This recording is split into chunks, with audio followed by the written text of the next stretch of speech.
This is your daily briefing. You're most welcome to it. Saints 3, Spurs 3, but that's not the story. The story is the explosive manner in which Antonio Conte held his press conference after the game. And just before we go into the nitty gritty, go into the good stuff, I don't know if any of you watching this have ever worked in a business before, but let me tell you something, okay? He cannot go back into that changing room. I'm going to go through it with you a little bit. I don't want to go too, because otherwise you just end up throwing scorn and malice at everybody. But the manner in which our broadcasters, our press and our influencers conduct themselves has really been revealed in these exceptional few minutes that we've seen so far. Here's what he said. Because they are used to it here. They are used to it. They don't play for something important. They don't want to play under pressure. They don't want to play under stress. It is easy in this way. Tottenham's story is this. 20 years, there is the owner and they have never won something. But why?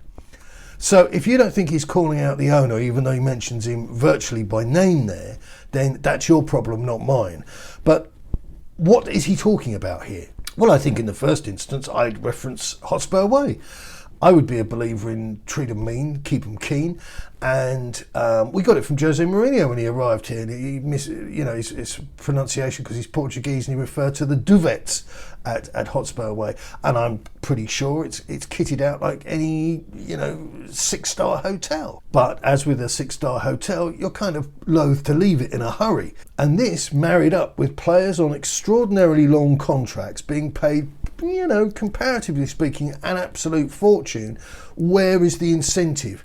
Who is going to bark at you and snap you out of your mediocrity? Dyer, Davies, Winks. Players that wouldn't get into any other top side in Europe. And Conte, of course, has been accused of deflection by some because he never once mentioned himself. I'm going to keep this short, not because I'm Conte's #1 fan, it's just I'm getting sick of repeating myself. And if you're that stupid, you're on the wrong channel. Go and see the Spectrum brothers, they'll look after you. Conte isn't perfect, nor was Poch. For those of you joining us late, Poch's career wasn't that one game against Ajax. Poch was frustrating when it came to substitutions. Poch was frustrating when it came to getting new players in their first team kit and out on the pitch. Most managers frustrated an element of the supporter base at one time or another. So ought Conte take any blame at all from the situation that we find ourselves in? Absolutely yes, he should. Is removing Conte from the scenario going to improve things? No. Does it matter who we bring in next? No. Let's have some more Conte, shall we?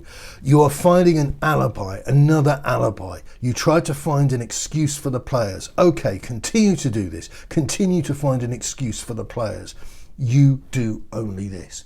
And what he's doing there is, thankfully, he's pointing out how banal the press coverage is. The football media that we have, and the broadcasters as well, I'll lump them all in together, are a bunch of dummies. They don't do their jobs properly.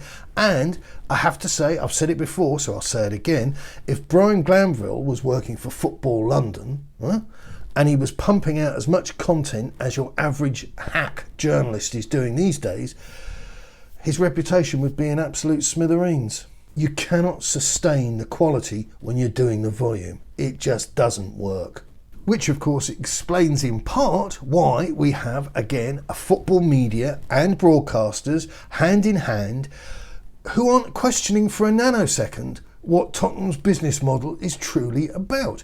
All we get is, oh, look at this wonderful stadium. Oh yeah, I've registered my interest in Formula One go-karting. Morons. Mediocrity is in the veins of every player in this club. They've been infected and they've been damaged by it.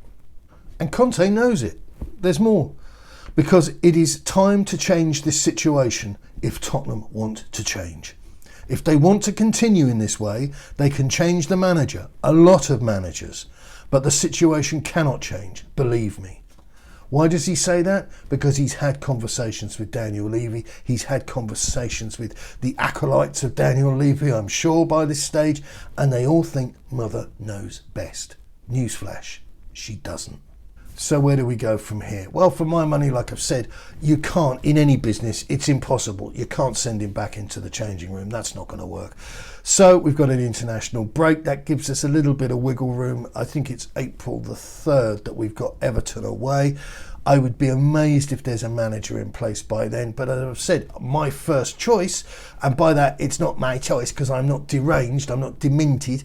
My speculation is that we will get a blank canvas manager who we are sold on the strength of him being attuned with the values and the direction of travel of the business. So this will be a guy who will come in and get what you'll be sold, okay? You'll be told that this guy will come in and get a tune out of the highly talented and motivated squad of fantastic footballers who brought joy to millions across the world, and do their best to play fast, free-flowing, attacking football. This, of course, is a complete lie. You won't get that at all. You'll get a little bit of a bounce because I can imagine that working with Conte is a very temperamental character, like most intelligent people are. The mood will lighten the moment his bags are packed. It doesn't matter what you do because you bring in a new chef and the kitchen is screwed, you're still going to be producing rubbish food. This might be a great opportunity for the football media and for the broadcasters to kind of rethink their approach. And does everything have to be so infantilized? Does everything have to be so digestible for morons? And so there you have it. He's called them out. He's called them out, and he's called them out for what we all knew. And in conclusion, this is the second serial winning coach that this club has chewed up and spat out. If you are defending this, then I don't have anything vaguely nice to say to you. I would suggest that the kindest thing I could say is that maybe your brain doesn't work properly. This is the second serial winning coach that we have chewed up and spat out over recent years. Listen, stop doing it to yourselves, okay? This club will be here forever. They are a passing phase. I know it's uncomfortable. The best thing you can do, and this comes from, the piece of coal that is my heart, okay? And it comes with the best intentions. Stop giving them your money. It's the only thing they're interested in. Stop it. Stop giving them your money.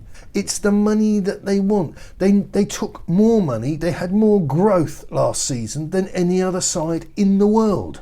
This has to stop. If you don't understand why it has to stop, then as I say, you're on the wrong channel.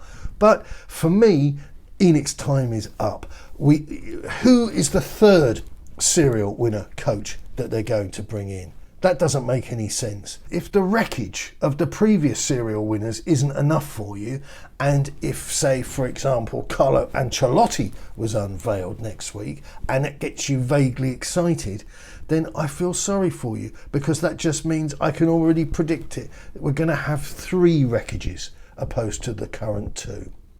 So stop spending, stop giving them your money, put your cash away. It gives me no pleasure to tell you that I was right all along, but the business model, it was never going to work, and this guy has called it out. What does he know? Well, his CV, he's a football man, and if you're disagreeing with me, you're disagreeing with him, then you're welcome to your opinion, but you're nuts. That's it for now. Good luck, and despite them, keep it on.